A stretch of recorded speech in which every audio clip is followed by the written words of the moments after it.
नमस्कार,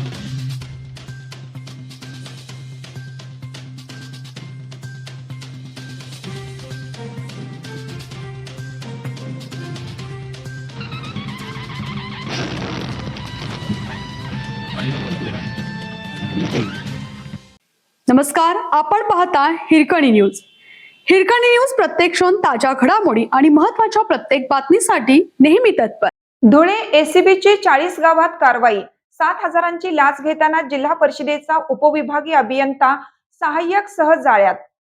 जिल्हा परिषद बांधकाम विभागातील बिल मंजुरी प्रक्रियेत सुरू असलेल्या कथित भ्रष्टाचाराचा आणखीन एक प्रकार धुळे लाचलुचपत प्रतिबंधक विभागाच्या कारवाईतून उघडकीस आला आहे. 40गाव येथील जिल्हा परिषद बांधकाम उपविभाग कार्यालयात 10,47,843 रुपयांचे कामाचे बिल मंजूर करण्याच्या मोबदल्यात 7,000 रुपयांची लाच स्वीकारताना उपविभागीय अभियंता आणि स्थापत्य अभियांत्रिकी सहाय्यक यांना रंगेहात पकडण्यात आलं. उपविभागीय अभियंता वर्ग 1 यथार्थ पांडुरंग निनावे आणि स्थापत्य अभियांत्रिकी सहाय्य वर्ग 3 कुलदीप वीरचंद गमे अशी लाच प्रकरणी गुन्हा दाखल करण्यात आलेल्या संशयितांची नावे आहेत. विशेष म्हणजे लाखोंचे मासिक वेतन घेणाऱ्या या दोन्ही अधिकाऱ्यांनी अवघ्या 7,000 रुपयांसाठी हात रंगवल्याने प्रशासनात खळबळ उडाली आहे. या प्रकरणी 40गाव शहर पोलीस ठाण्यात भ्रष्टाचार प्रतिबंधक कायद्यान्वये गुन्हा दाखल करण्यात आला असून पुढील तपास सुरू आहे.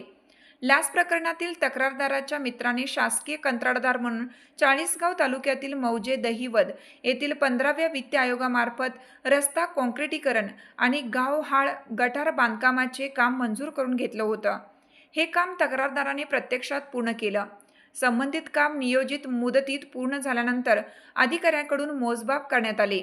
त्यानंतर मूल्यांकन पुस्तिकेत MB आवश्यक नोंदी करून अंतिम बिल मंजुरीसाठी संचिका जिल्हा परिषद बांधकाम उपविभाग कार्यालयात पाठवण्यात आले.